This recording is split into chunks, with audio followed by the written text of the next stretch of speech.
Jasmine, we're going to start with you. We said that you're an alumni of Jackson State University. Honda has a long history of supporting and celebrating HBCU culture. As an HBCU graduate, what does it mean to you to lead programs like Honda Battle of the Bands that give back in such meaningful ways? Absolutely. So thank you all for being here, first of all. I am a graduate of the greatest HBCU on the planet, which is the Jackson State University. Mecca's still in the building. But, you know, the way I answer that question is I'll tell a story. So last week I was scrolling on Facebook and I looked at the memories of on this day. And in 2011, I was traveling to Atlanta to see the Honda Battle of the Bands as a Jackson State student to support my friends who were in the boom. 14 years later, I'm leading the Honda Battle of the Bands. So that continues to show not only Honda's full commitment, but a full circle moment for myself as well.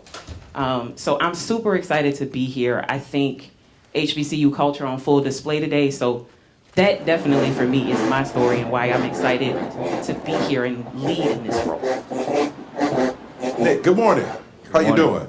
My brother, it's an honor, privilege, and a pleasure to be here. Okay, thank you. We all remember you from Drumline. If you had to battle on the field here today, do you think you could keep up? No. Like I said, I was 20. It's crazy to say it, but it was 20 plus years ago. You know, we shot Drumline in 2001, and to just know what it was a subculture when we shot it, you know, and now for it to be culture on full display on the main stage like it is here, just shows that, you know, the evolution of, you know, art imitating life and life imitating art while we're here, you know, in a real battle of bands. Us being, I think at the time it was the Mercedes Dome or the Georgia Dome. Now it's Mercedes. Yeah, it's the Georgia Dome in Atlanta that's actually been rebuilt since then. But it was fictitious, like something of this magnitude. They're like, nobody would ever, you know, do that. And to see that now 19 years it's been going at that level and beyond is amazing, man. So to say all of that is like, no, I don't have the same skills, but to see the evolution is quite remarkable. Okay, and just to build on that question, HBCU marching bands are known for their show-stopping performances. What do you think makes HBCU band culture so unique? Halftime is game time. I heard a little Devin Brown. I mean, that's really what it is. And our culture is so rich in so many different entry points and levels. And when I say our culture, even if you want to pinpoint HBCU culture, when someone goes to a black college, they can be in journalism, media, they can be in sports, they can be in any aspect of entertainment, you know, medicine, what as we know.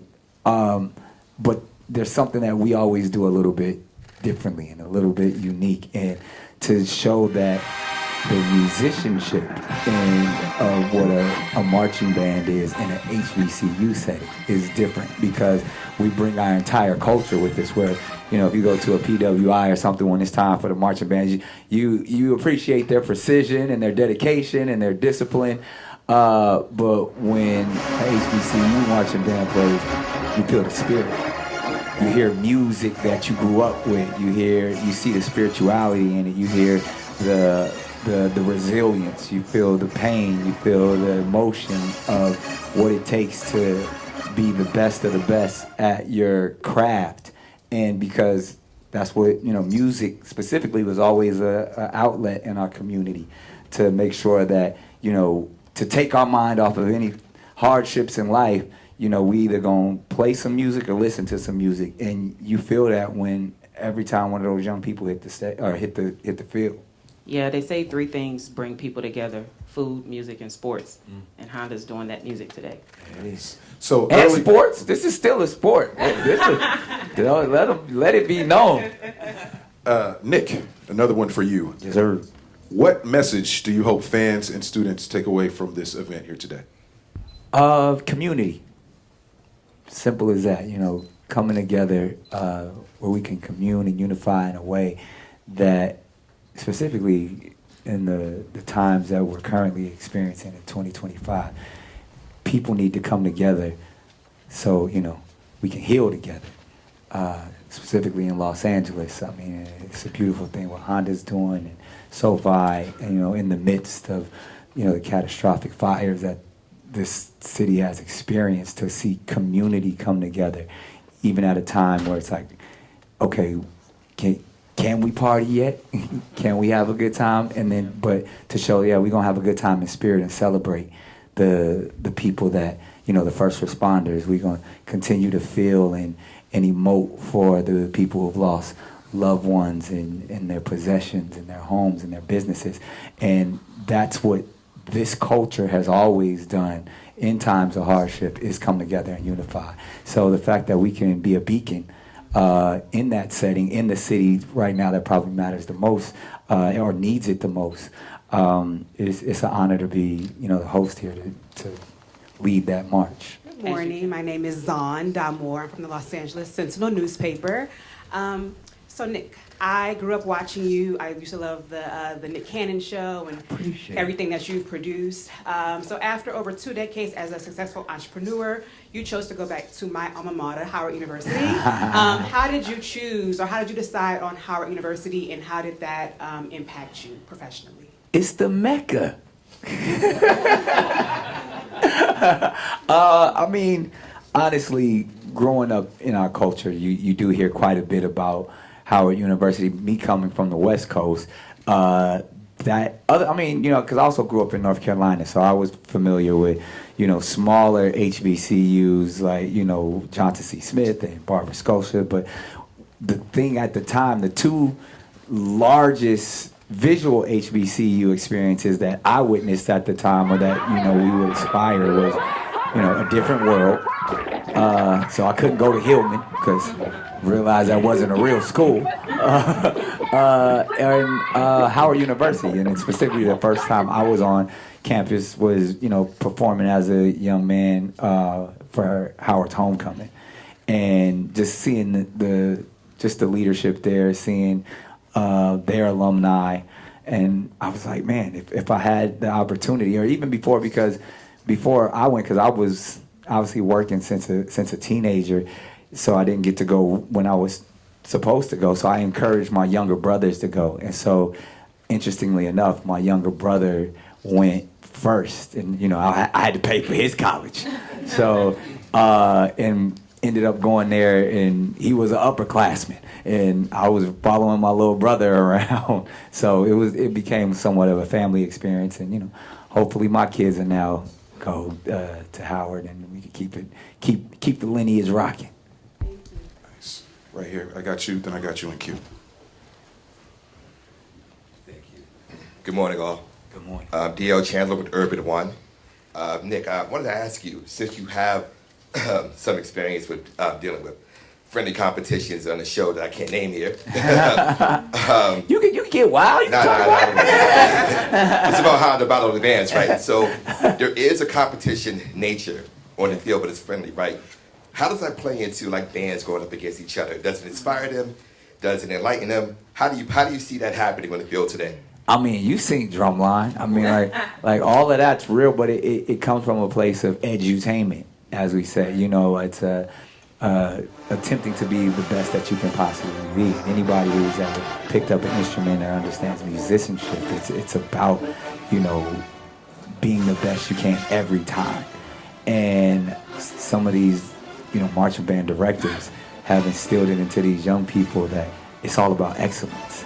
And they take that with them even, once they're no longer in the marching band. And that spirit of competition is as I always say, if we're striving for excellence, I'm not competing with you, I'm competing with me. I'm trying to be the best I can possibly be. So my number one competition is myself. So I'm no Dr. Lee, but I would think that would be the message. And we're gonna go out there and be the best because we believe we're the best. And however it rates and whatever happens, we know what we bring to the table, and we know we got something that nobody else has. All right. GloRilla, first of all, good morning. And congratulations on your Grammy nominations. And hopefully, you win and bring them home. How does it feel to take the stage as the closing act today for Honda Battle of the Bands? I feel like a biggie. I feel blessed. and I'm just excited for it because I love the bands. Nice. And I'm sure everyone in here is excited to see you as well.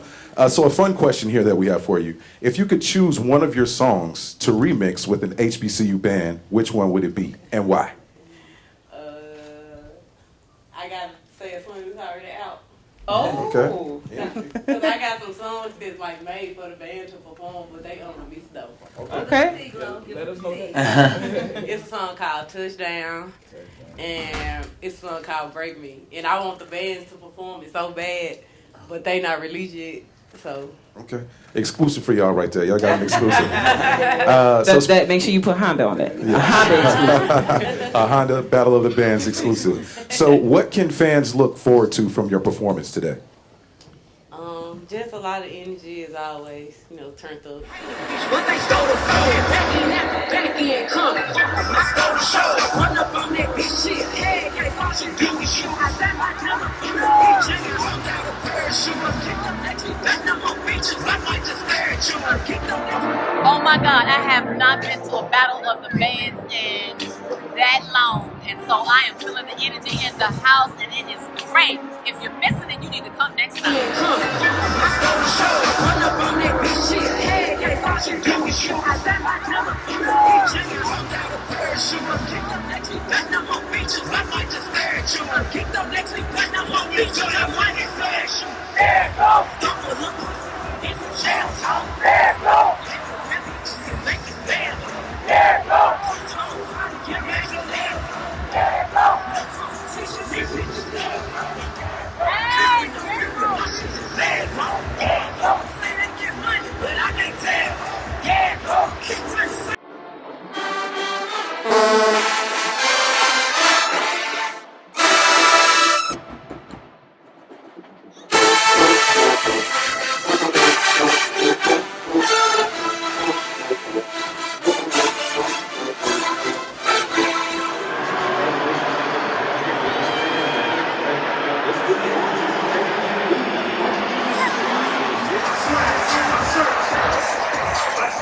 This is a track.